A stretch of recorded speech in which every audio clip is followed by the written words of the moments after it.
Good morning प्रिय दर्शकों। तो हाजिर हुए हैं सुबह की प्रमुख खबरों के साथ। तो इससे पहले खबरों का अध्ययन विस्तृत रूप से करें, निवेदन रहेगा कृपया चैनल को जरूर सब्सक्राइब करें। तो पेश है आज सुबह की प्रमुख खबरें। शिमला में फेरी वाले की पिटाई मामले में कार्रवाई, 5 लोग पूछताछ के लिए तलब, जाने पूरा मामला। शिमला के धार्मिक क्षेत्र में एक फेरी वाले से मारपीट के मामले में पुलिस ने शिकायत मिलने के बाद केस दर्ज कर जांच शुरू कर दी है। पुलिस के मुताबिक मामले में 5 लोगों को पूछताछ के लिए तलब किया है और उनसे मामले को लेकर सवाल किए जा रहे हैं। पुलिस इस बात की जांच भी कर रही है कि आखिरकार किस व्यक्ति के मोबाइल में मारपीट का वीडियो बनाया गया। मामला उस समय सामने आया जब फेरी वाले से मारपीट का वीडियो सोशल मीडिया पर वायरल हुआ। मामला सामने आने के बाद पुलिस हरकत में आई और जांच शुरू कर दी। इस दौरान बालूगंज थाना से प्रभारी मौके पर पहुंचे और आसपास के लोगों से भी इस बारे में जानकारी जुटाई। इसके बाद ताहिर निवासी गांव सफीपुर पट्टी बुढ़ाना जिला मुजफ्फरनगर उत्तर प्रदेश ने पुलिस में शिकायत दर्ज करवाई कि उसका भतीजा साबित पिछले हफ्ते सामान बेचने के लिए धार्मिक क्षेत्र गया। इस दौरान उसके साथ कुछ लोगों ने मारपीट की और उसका वीडियो भी बनाया है। पुलिस ने शिकायत के आधार पर अज्ञात लोगों के खिलाफ केस दर्ज कर मामले की जांच शुरू कर दी है। वहीं पुलिस अब आरोपियों की तलाश भी कर रही है जिन्होंने फेरी वाले से मारपीट की है। 73 आरोपियों के खिलाफ चार्जशीट, 35 करोड़ की संपत्ति की फ्रीज। हिमाचल पुलिस के एसआईटी ने क्रिप्टो करेंसी ठगी मामले में अब तक 73 आरोपियों के चार्जशीट दायर की है। एसआईटी ने अब तक क्रिप्टो रैकेट के आरोपियों की 35 करोड़ की संपत्ति भी फ्रीज की है। करोड़ों की ठगी मामले की जांच एसआईटी ने अब एसपी कांगड़ा को सौंप दी है। इससे पहले आईजी उत्तर रेंज अभिषेक दुलर की अध्यक्षता में गठित की गई एसआईटी मामले की जाँच कर रही थी।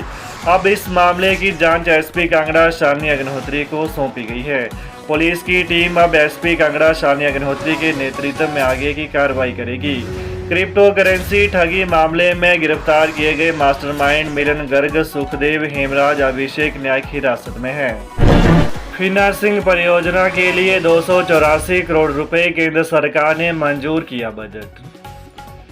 कांगड़ा जिला में नूरपुर विधानसभा के तहत सुरियाली क्षेत्र में बन रही लगभग 643.68 करोड़ की फिनर्सिंग मध्यम सिंचाई परियोजना के लिए केंद्र सरकार ने 284 करोड़ रुपए का बजट मंजूर किया है, जिससे अब वर्षों से निर्माणाधीन यह महत्वाकांक्षी सिंचाई परियोजना के पूरा होने की उम्मीद बंधी है। इस सिंचाई परियोजना का शिलान्यास वर्ष 2011 में किया गया था, परंतु इस परियोजना को समय पर पर्याप्त बजट उपलब्ध न हो पाने की वजह से यह आज तक पूरा नहीं हो पाया।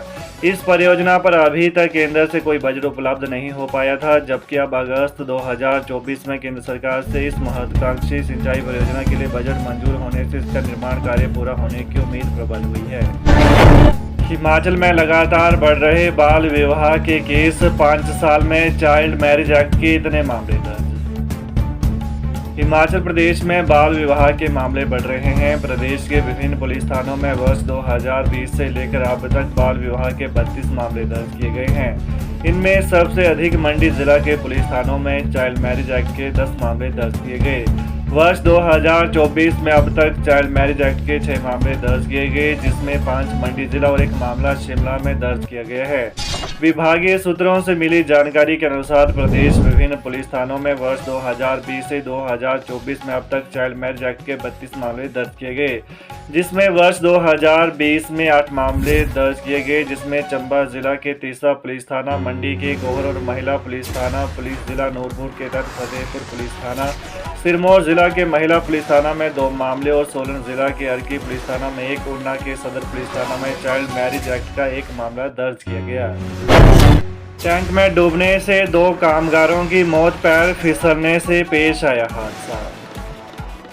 नालागढ़ के पलासड़ा स्थित उद्योग के टैंक में गिरने से 2 कामगारों की मौत हो गई।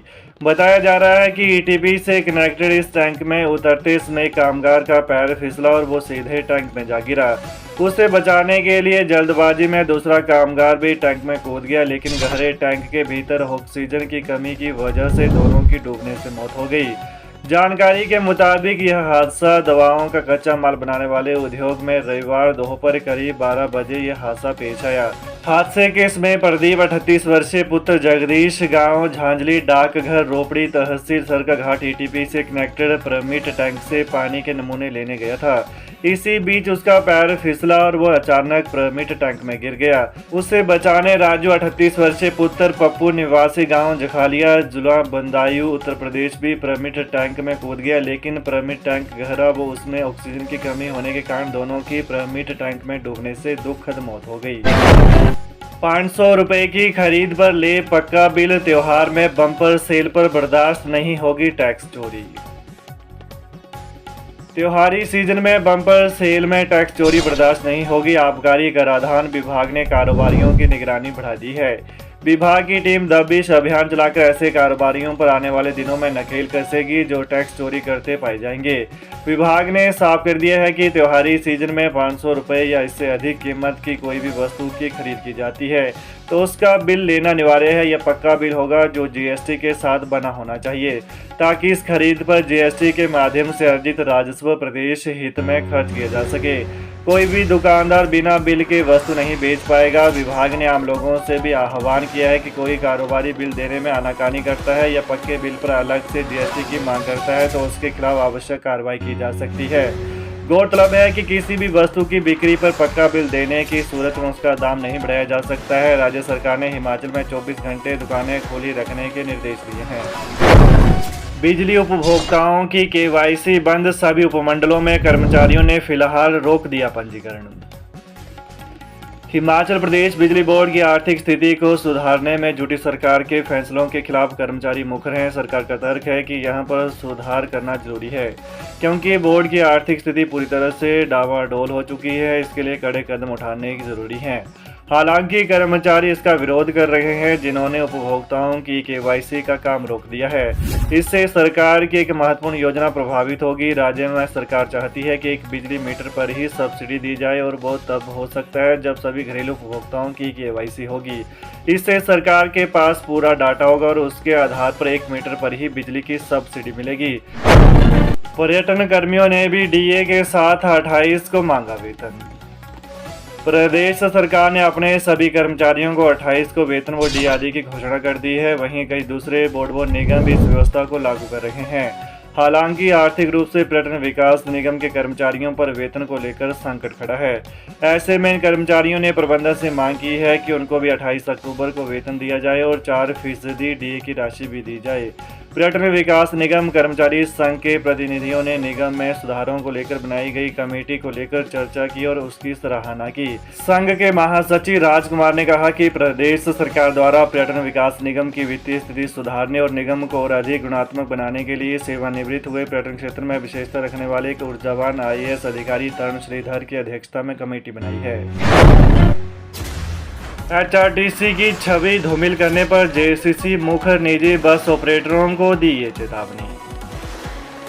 HRTC की छवि धूमिल करने और गलत बयानबाजी करने पर हिमाचल परिवहन कर्मचारी संयुक्त समन्वय समिति JCC ने निजी बस ऑपरेटरों को चेतावनी जारी की है। समिति सदस्यों ने चेतावनी जारी की है कि HRTC की छवि को धूमिल करने वाली बयानबाजी बंद नहीं की तो हम उनके विरुद्ध कानूनी कार्रवाई करेंगे, जिसकी जिम्मेदारी निजी बस ऑपरेटरों की होगी। समिति के मुख्य सलाहकार समर चौहान, सचिव खेमेंद्र गुप्ता, अध्यक्ष मान सिंह, उपाध्यक्ष खेमचंद सहित अन्य पदाधिकारियों ने कहा कि निजी बस संचालक न जाने किस भ्रम को पाले हुए हैं कि वो अपनी तुलना HRTC करते हैं। HRTC सरकार का एक उपक्रम है जो गरीबों, वंचितों, अत्यंत दुर्गम क्षेत्रों में लाभ की भावना से नहीं बल्कि सुविधा प्रदान करने की दृष्टि से कार्य करता है। तो ये रही आज सुबह की ताज़ा खबरें। हिमाचल की ताज़ा खबरों को जानने के लिए कृपया चैनल को अभी सब्सक्राइब करें। धन्यवाद।